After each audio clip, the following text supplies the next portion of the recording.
Hello everyone and welcome. Make a cup of your favorite drink and get comfortable because this is a wonderful time for new stories from Yellowcat.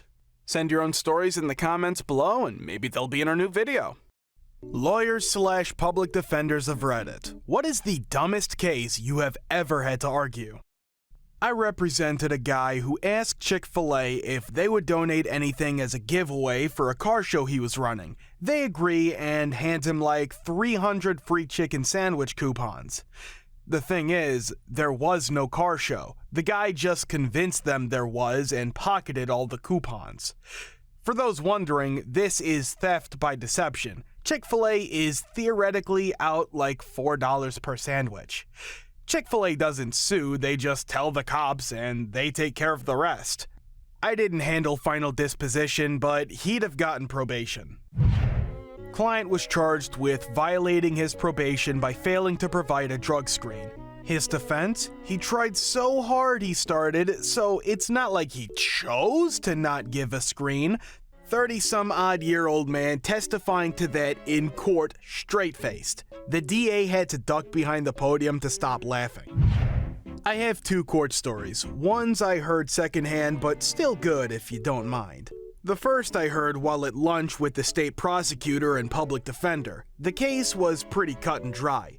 Guy robbed a bank at gunpoint, teller gave him the money in a bank bag and pressed the silent alarm. Police show up quickly and she gives a description of the guy. Cops are able to catch him not far away. He dropped the bank bag in the pursuit, so they had that against him. Never found the gun, but the teller positively IDs him, so whatever. Case is presented in court and the jury goes back to deliberate. Should have taken a very short time, the prosecutor figures, but winds up being forever. They finally come out and give a guilty verdict. The prosecutor later finds out that the jury deliberation was held up by a single woman who must have seen too much NCIS or something because she wouldn't shut up about wanting to see the gun as proof. The rest of the jury was ready to vote guilty, but she just would not shut up. Then, one of the other female jurors shut her up. Where's the gun? I want to see the gun. He isn't guilty if they don't find a gun anywhere. Listen, you B. You want to know where that gun is? He hid it so that when you release him on this idiotic pretense, he can come and rob your A. The woman quickly shut up and they all voted in favor of guilty. The other case was a paternity case dealing with the child of a teenager. The DNA results showed that the child was not that of the girl's current boyfriend, but she insisted that he was the only man she had S with. The judge asked her to really think back to the time in question and consider any time she had S with other men in the room or whatever. The new mother explained that, well, there was that one time she and her friends had S with their boyfriends in the same room, but they both used the condom. What do you mean they both used the condom? The judge asks. The girl proceeds to explain that they only had one condom at the time, so the friend and her guy have S, then turned the condom inside out for the new mom and her guy to use. It was quickly ruled that the baby belonged to the friend's boyfriend. I studied this case in a law class and it's hilariously stupid, but it went to the Washington Supreme Court. A 5-year-old moved an old lady's chair before she sat in it and she fell over. She sued the 5-year-old for battery. The court found that 5-year-olds can indeed be liable for a tort. I represented a condo board that wanted to evict a woman. The condo bylaws allowed for up to 2 cats provided the board gave permission. This woman had 19 cats, none of which had approval. This woman showed up to court and argued that she shouldn't be evicted since there were only 6 cats. Client hired accountant. Accountant did work. Client decided not to pay accountant. Accountant sends me demand letter for full sum plus interest since their contract stipulated there'd be interest for late payment. I convince accountant to settle for full amount owing under contract but no interest. Client doesn't pay. Accountant files statement of claim and gets summary judgment for amount owing, interest, and legal fees. I don't act for that client anymore. I defended a conversion case, essentially a civil theft allegation where the parties were fighting over possession of a giant collection of Lord of the Rings memorabilia. Like tens of thousands of dollars worth. I know those books backwards and forwards. I occasionally worked lines into the pleadings. It would have been intolerant not to. My favorite was "Oft evil will shall evil ma." A day may come when the value of this collection falls, when we forsake our action figures and break all bonds of insurance. But it is not this day. An hour of juries and shattered dignities, when the prosecution's arguments come crashing down, but it is not this day! This day we fight! By all that you hold dear in this good court, I bid you give this collection to my client! You didn't include many examples, so I added some for you. This isn't from the lawyer's point of view, but the defendant's. My dad is an ER doctor. He had a patient come in with an eye infection. Since he is not an ophthalmologist, he could not diagnose or treat a disease of the eye. He gives the lady some eye drops to help with the pain and tells her to go see an eye doc ASAP to get the infection actually treated. By the way, he sent her home with written instructions too. So the lady goes home and never sees the eye doctor. Infection gets worse. She ends up needing a cornea transplant because she's an effing idiot. Then she sues my dad for malpractice and somehow effing won. Luckily, my dad's malpractice insurance covered it, but JFC. The kicker is that malpractice suits in my state have a time limit to file. Hers was filed right before the time limit expired, because that's how long it took for her to find a lawyer to take the case. Another not me, but my aunt is a civil suits lawyer, and usually everything is settled out of court, so she mostly just does paperwork, but she has had a few cases go to trial, and this is one of her absolute favorites, and one of the dumbest suits I have ever heard. A middle-aged woman is shopping in her nearby $/$5 store. She comes to a wall of hanging toilet seats. You know, the really nice toilet seats you buy at a dollar store. She is looking at the toilet seats and proceeds to remove one to further inspect it. Somehow, one of the seats just above the seat she removed falls and hits her in the head. So she obviously goes to the nearest attorney to sue this store for gross negligence. She could have been seriously injured by this falling toilet seat. Details come out, and there was already a sign on the toilet seat wall telling customers to ask for assistance before removing anything. Workers' witness testimonies say there is very little chance this woman missed the sign. Honestly, from the details, it sounded like this woman was just looking for some free cash. But my aunt's job is to win the case, no matter how stupid or frivolous. Somehow, she got a jury to agree the store was at fault, and the woman won $10,000. The case and arguments got published in a monthly journal on trials, probably because it was just so entertaining. And that's the story of why your local Family Dollar has a glass case around the toilet seats.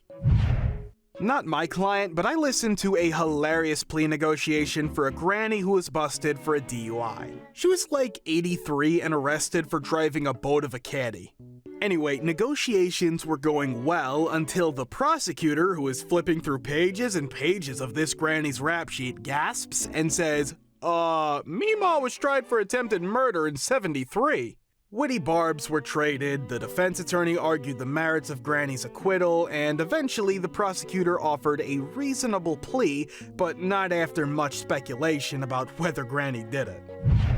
Not a lawyer, but true story that fits well here. Woman went to Disney/the Magic Kingdom and stood kicking the castle for about 3 hours. Some cast members observed her behavior and reported it to security. A couple weeks later, she attempted to sue Disney Parks and Resorts, saying a brick had fallen from the castle and landed on her foot.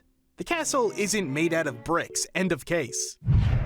I had to prosecute a woman in the Tampa Bay area because she had received a citation for not having her cat on a leash while it was outdoors.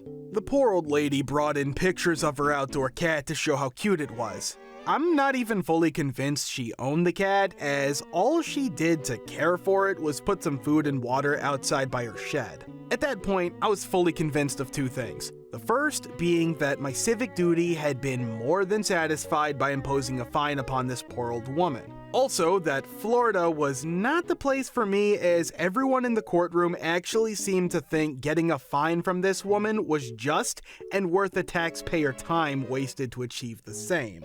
Florida is an interesting place. One time when I was waiting in court for a friend's case of MIP, I heard a guy attempt to argue that his drug possession should be taken away.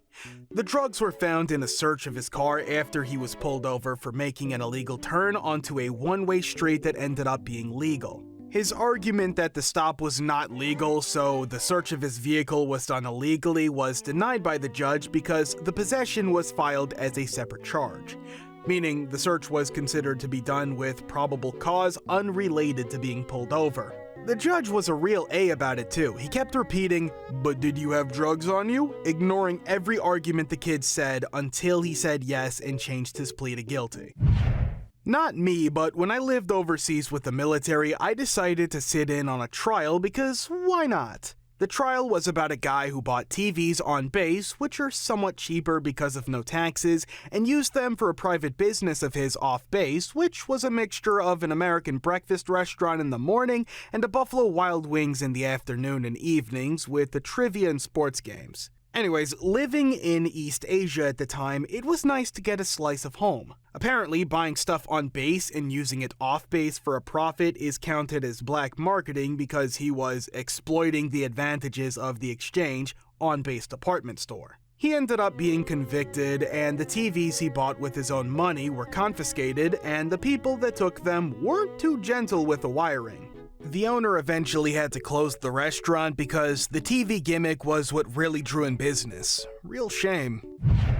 While working as a law clerk, I saw a case where a woman had sued her ex-husband for child support.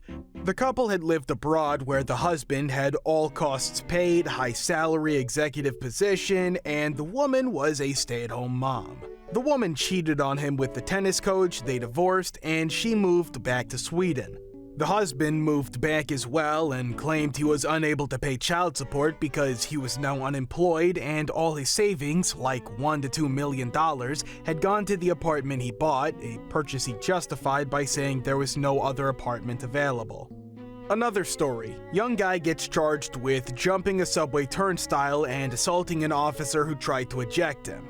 Case goes to trial and the public defender says his client is not guilty. In fact, the guard was the aggravator and assaulted his client, who only acted in self-defense. The prosecutor shows the court CCTV footage, which clearly shows the guy jumping the turnstile, fighting the guard, and then kicking him in the groin. The defender, who somehow had missed the existence of the video, asked for a short break and then changes his position.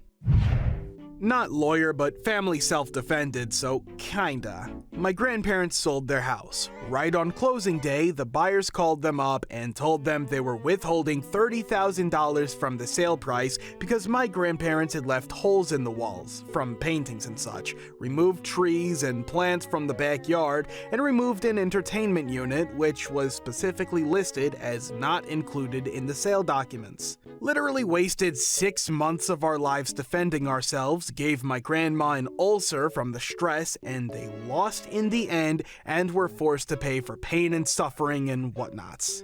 They literally had zero ground to stand on.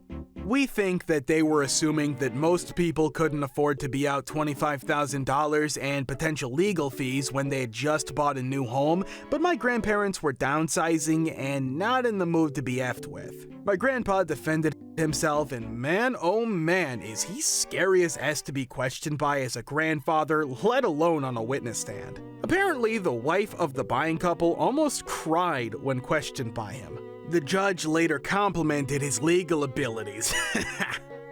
The neighbor testified that no plans had been taken and that the buyers had basically tried to coerce him into not testifying that.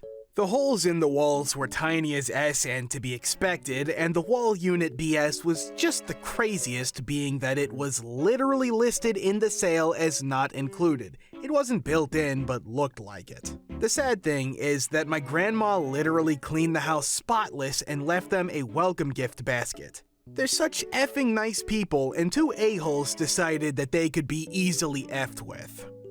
Thank you for watching. Guys, thank you for all the support and the likes. Subscribe to the channel if you're not subscribed yet. See you next time.